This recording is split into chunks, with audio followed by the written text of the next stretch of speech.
Ladies and gentlemen, welcome to Giuseppe's Medical Show.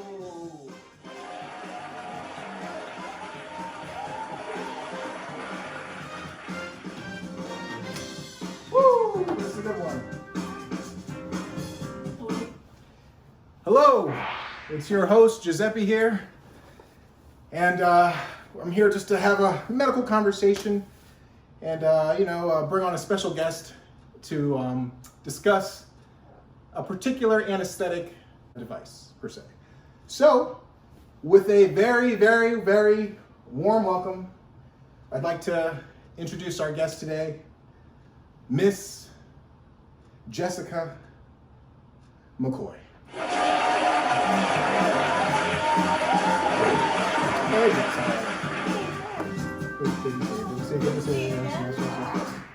Well, how are you today? Good. Very good, very good. Brought a nice beverage there for you, some iced tea. I didn't know how much you like iced tea. So today, the device that we'll be talking about is the endotracheal tube. Okay, now I'll show you what it looks like.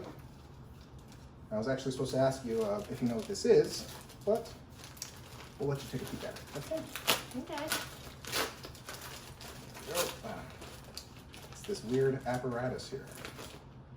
Have you seen something like that before? No. Okay. Well, do you have an idea of what it's for? I guess it's a tube. Uh-huh. Does it go in something or connect to something or Correct, it like sure on an does. IV or something? IV. Well, this tube is actually being placed in a person's throat. Okay, so it's going through their yes, an ETT, so endotracheal tube. Okay. In your trachea. Correct. I'll show the studio audience, what this looks like here. This device here. Okay.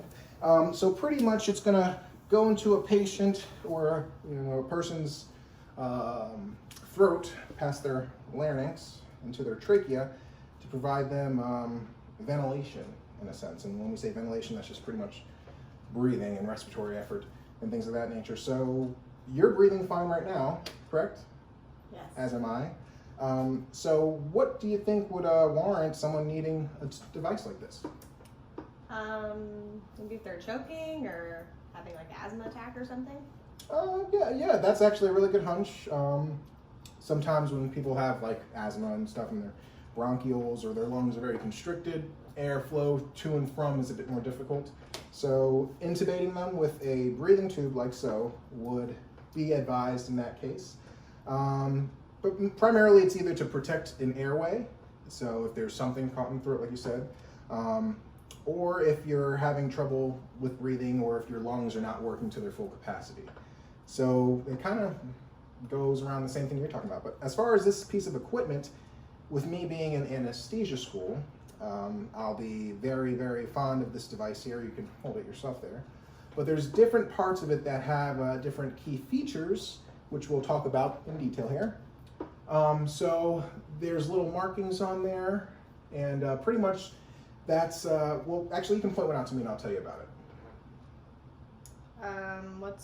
One's bolded and one's not, so does that make a difference? Well, the big bolded one is the size of the tube. So that's a 8.0 tube, and it's pretty much stands for the internal diameter of the tube. So there's 9.0s, 8.0s. For a regular adult male, they'd probably get an 8.0 tube. For maybe a regular adult female, maybe a 7.5. Okay, so the bigger the number, the bigger the tube. Correctamundo. Mm-hmm. So what if it was like a baby or something? It's obviously not this big. Much tinier, and it might not be the same type of device. Actually, since you bring that up, this adult endotracheal tube here has something on the end of it called a cuff, which we inflate. And for an adult like you or me, this cuff here,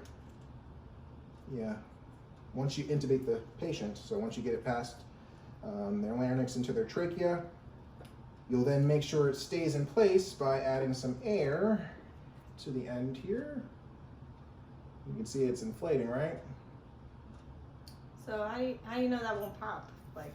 Well, You can test it beforehand, even though manufacturers don't necessarily recommend doing that all the time. But it is primarily advised to make sure there's no leak, before you actually inflate it. But depending on the maker of the tube, some are against that.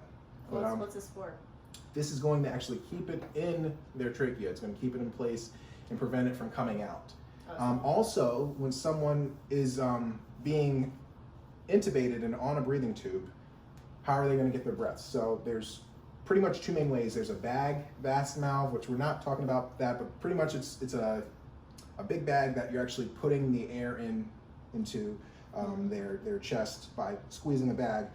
But primarily when someone has a breathing tube in, they're on a ventilator. So that's positive pressure. So it's not how you and I breathe. If you and I breathe, we take a deep breath in, our diaphragm goes down, and that decreases the pressure in our chest, which automatically brings air into our lungs. So with a ventilator, it's actually putting positive pressure in our chest to get air in.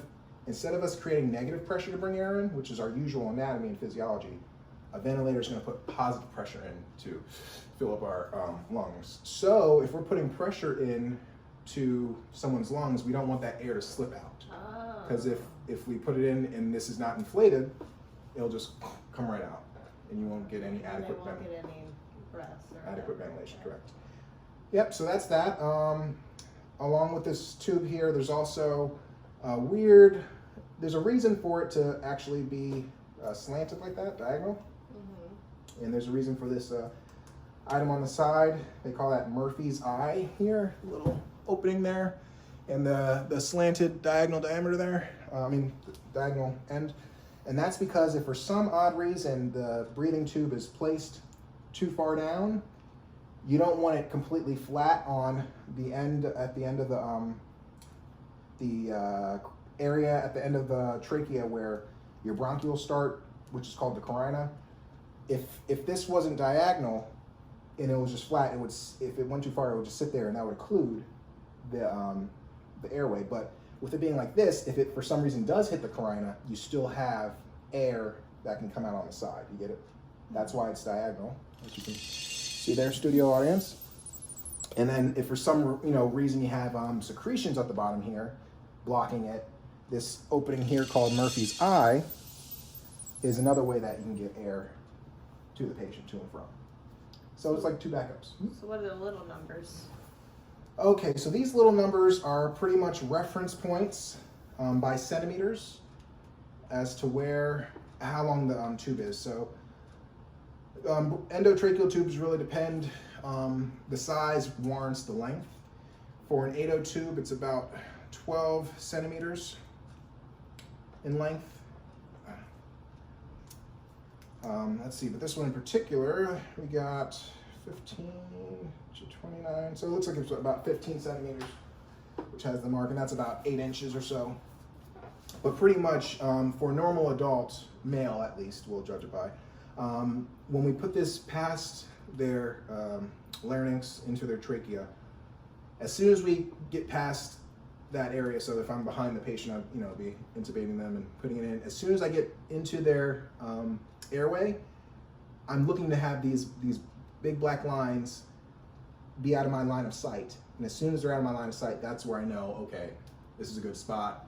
I'm gonna inflate it and have either the nurse that's working with me or one of the other personnel, or maybe the anesthesiologist working with me, take a listen for bilateral breath sounds after it's inflated.